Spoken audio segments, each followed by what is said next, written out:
Buenas noches, les damos la bienvenida a una nueva emisión del Noticiero Popular de Barricada TV. Estamos transmitiendo desde IMPA, la primera fábrica del país recuperada.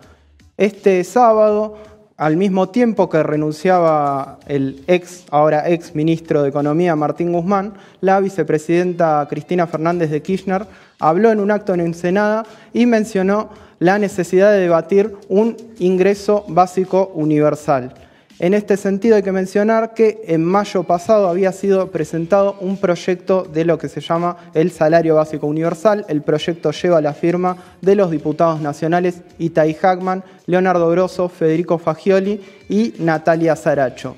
En este sentido, para detallar un poco sobre este proyecto, alcanzaría a más de 7 millones de personas. El monto que recibirían equivale a una canasta básica alimentaria por persona, la cual en mayo rondaba los 15.000 pesos.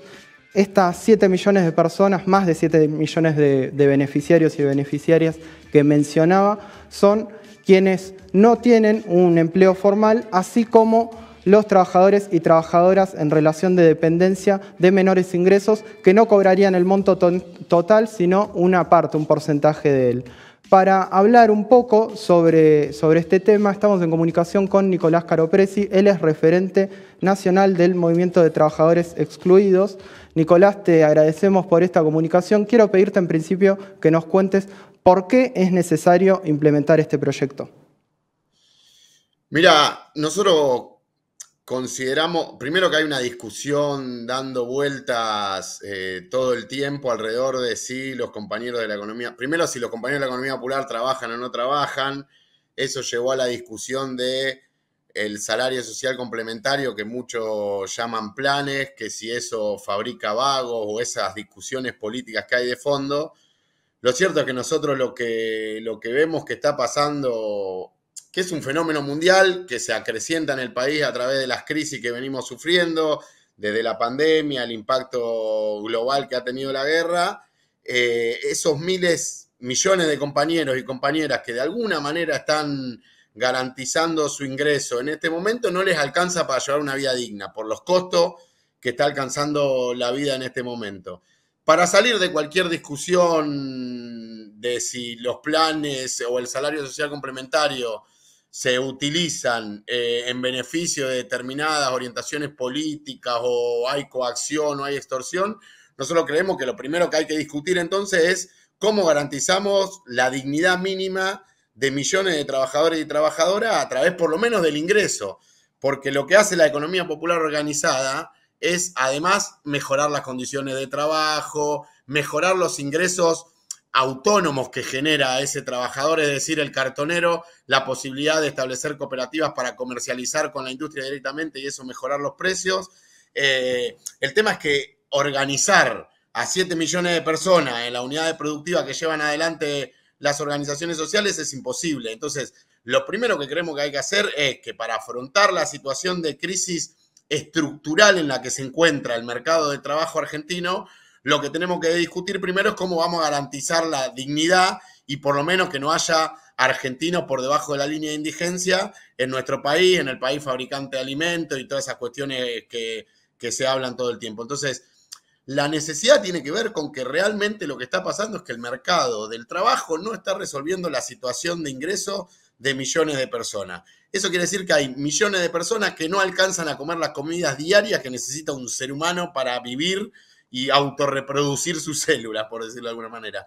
Entonces, desde ahí está la explicación primera de por qué creemos que es necesario avanzar en una política universal para resolver el problema de la gran masa de trabajadores y trabajadoras de la economía popular que, reitero, en este momento de alguna manera están sobreviviendo. El problema es que saltan a los ojos de la política o de la antigua política cuando se organizan y conquistan algunos derechos, y eso se asocia a que viven sin trabajar, que son choriplaneros y qué sé yo, como si una persona pudiera vivir con los 19.000 pesos que hoy puede ser el salario social complementario, que además es un complemento de ingreso a compañeros y compañeras que tienen obligaciones con una unidad productiva, tienen que ir a cumplir horas de trabajo, es decir, es un porcentaje del ingreso de su salario. Yo creo que además la política del salario universal tiene que servir para diferenciar esas dos cosas, digamos, es decir, hay una ayuda y una necesidad urgente de elevar para arriba los ingresos de 7 millones de argentinos y argentinas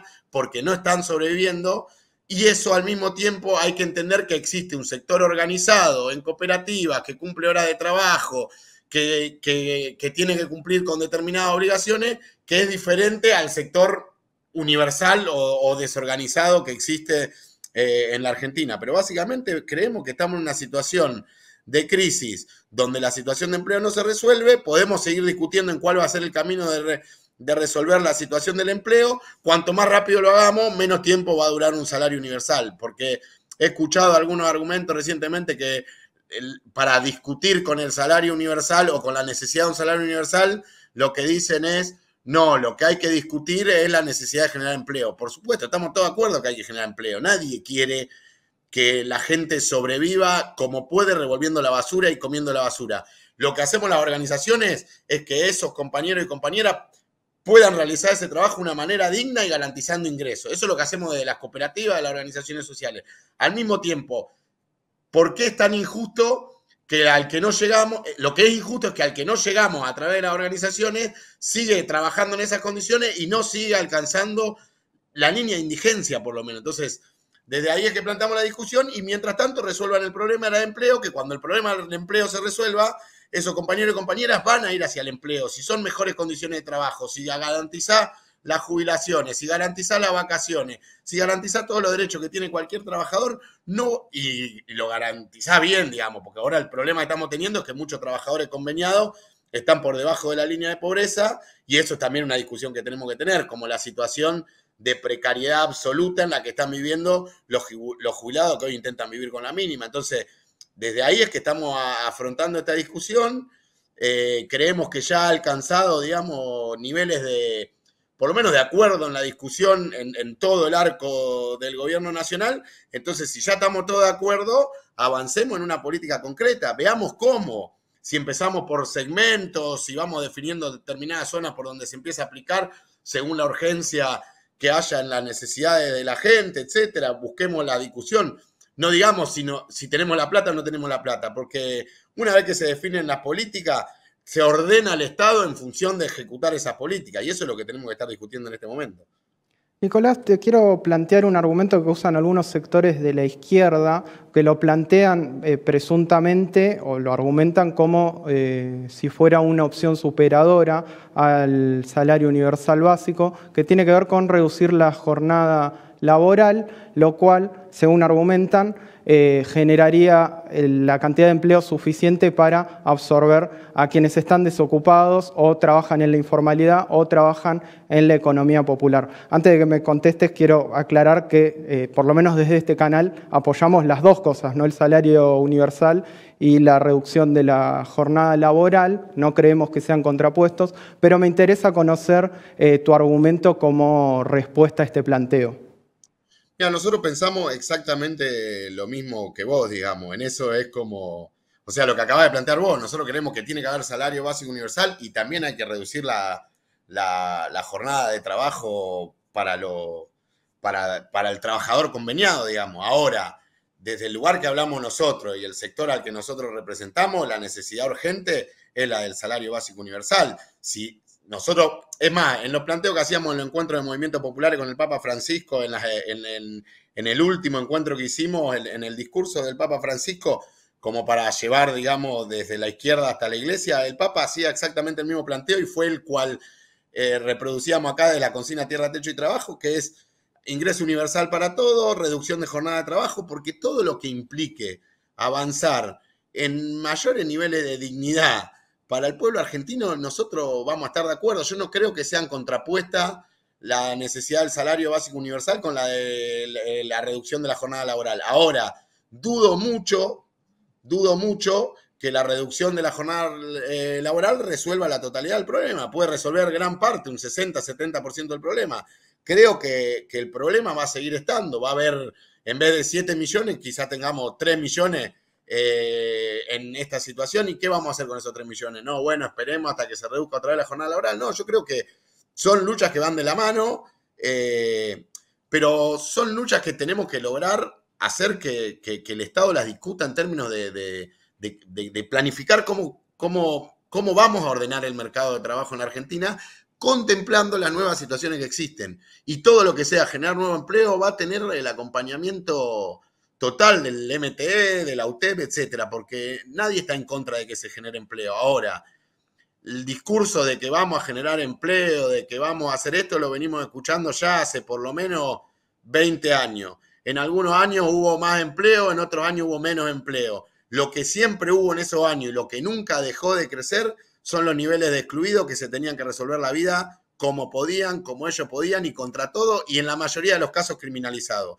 porque los cartoneros son criminalizados, los vendedores ambulantes son criminalizados, los cuidacoches son criminalizados, todas las cuestiones que yo describa, incluso en algunos sectores de la sociedad, deben producir algún escosor, digamos. Entonces, esos sectores siguieron existiendo, han sido menos en el pasado, sí. Ahora la tendencia fue a aumentar crisis tras crisis, se van segmentando y se van sedimentando fragmentos de la sociedad en lo que hoy llamamos el sector de excluido. Eso se expresa incluso en que hoy existan 4,5 millones de personas viviendo en los barrios populares que todavía no se les resolvió el acceso a los servicios básicos, digamos. Esa es la situación en la que está la Argentina. Si no partimos de ese diagnóstico, perdemos el eje de las soluciones urgentes mientras discutimos las de largo plazo. Y yo creo que la de la reducción de la jornada laboral es una solución de largo plazo que es válida, digamos, y que hay que también impulsar. Ayer asumió la nueva ministra de Economía, Silvina Batakis, y a la noche dio una entrevista en C5N que dijo que el proyecto del salario universal es debatible o hay que discutirlo. Te quiero preguntar si pensás que es posible implementar este tipo de iniciativas teniendo en cuenta el programa que nuestro país tiene con el Fondo Monetario Internacional, que tiene grandes condicionamientos y revisiones trimestrales sobre nuestra economía. Yo lo que creo que ahí la discusión tiene que ver cuál es la apuesta, hacia dónde hace el ajuste, por decirlo de alguna manera, el gobierno nacional. Dada la situación caótica de la que viene nuestro país, reitero, pandemia, se paró absolutamente toda la economía, situación de guerra, los precios del combustible se están yendo por las nubes, lo cual lleva todos los precios por las nubes, ganancias exorbitantes de los grandes concentradores y distribuidores y productores de alimentos de la Argentina, mientras toda la Argentina perdía. Sectores del campo amenazando con un paro en la semana que viene, vaya a saber uno a discutir qué, que lo único que discuten es cuánto más dólares pueden tener de los que ya tienen. Entonces, yo creo que esto es una discusión de a quién, sobre las espaldas de quién vamos a cargar esta crisis. Hay algunas espaldas sobre las que se podría cargar esta crisis, que históricamente lo hizo la Argentina, que cargó las crisis, o los gobiernos argentinos, que cargó las crisis sobre la espalda de los que menos tienen, y eso es hasta donde nos trajo la situación de hoy, millones y millones de excluidos. Yo creo que la discusión es de dónde se recauda lo que se necesita para llevar adelante políticas de esta característica. Eso tiene que ver con discusiones como impuesto a la grande fortuna, la recaudación del dólar solidario, retenciones, tiene que ver con discusiones concretas de por qué el sacrificio siempre lo tienen que hacer los que menos tienen, y lo peor de todo es que mientras los que menos tienen hacen el sacrificio, se los acuse, se los persiga, se los criminalice como los causantes de los problemas económicos de la Argentina. Eso es lo que a mí siempre me parece excesivamente cruel, digamos, que los que dirigen nuestro país y la prensa en general y la política en general tiende a decir que el problema está en que a los pobres reciben mucha plata contándole la costilla a los pobres, en un momento de un nivel de frustración muy grande de la sociedad argentina en general por toda esta crisis que venimos hablando, y eso descarga esas frustraciones sobre los sectores más pobres, y eso termina en lo que pasa, digamos, en la persecución, en la represión, en la criminalización de la pobreza. Entonces, creo que se debería cargar sobre los sectores que la estuvieron pasando muy bien todo este tiempo. Y eso no quiere decir empobrecerlos ni destruirlos, es solo discutir cuáles son las condiciones en las que hay que producir en la Argentina, cuáles son los márgenes de ganancia con lo que se produce en Argentina, porque la Argentina es una sociedad que incluye a 7 millones de personas que hoy no tienen cómo resolverse el plato de comida. Gracias, Nicolás. Estaremos en contacto seguramente. Ha sido muy claro. Listo, muchas gracias a ustedes. Un abrazo. Desde acá vamos a un corte y seguimos con el Noticiero Popular.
Motivadas por la convicción de que el documental es una puerta a la cultura, al conocimiento y a la transformación.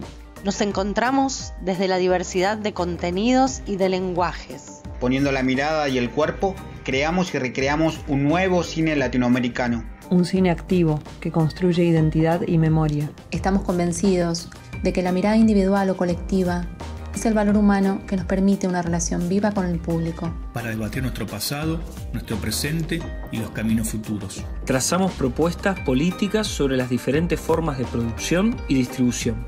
Tejemos redes.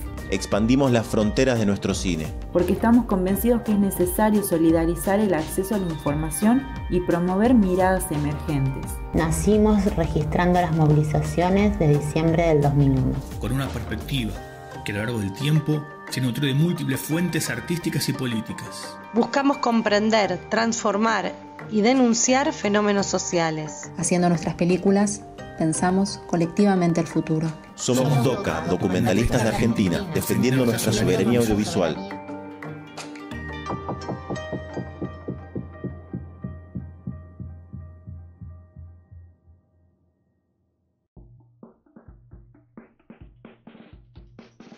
El Paraná es el segundo río más largo de Sudamérica. Atraviesa Argentina, Brasil y Paraguay hasta llegar al Río de la Plata. Tiene más de 4.000 kilómetros y la mitad transcurre en territorio argentino. Junto a otros ríos de la región, conforma la Cuenca de Plata, un espacio geopolítico clave. En esta cuenca, los ríos son una vía esencial que unen a la región y establecen una comunicación fácil y barata con el resto del mundo. En 1995, en pleno proceso de desmantelamiento y achicamiento del Estado, el gobierno de Carlos Menem entregó la licitación por 10 años para el dragado, balizamiento y cobro de peaje del tramo argentino, al consorcio conformado por la empresa belga Jan de Nul y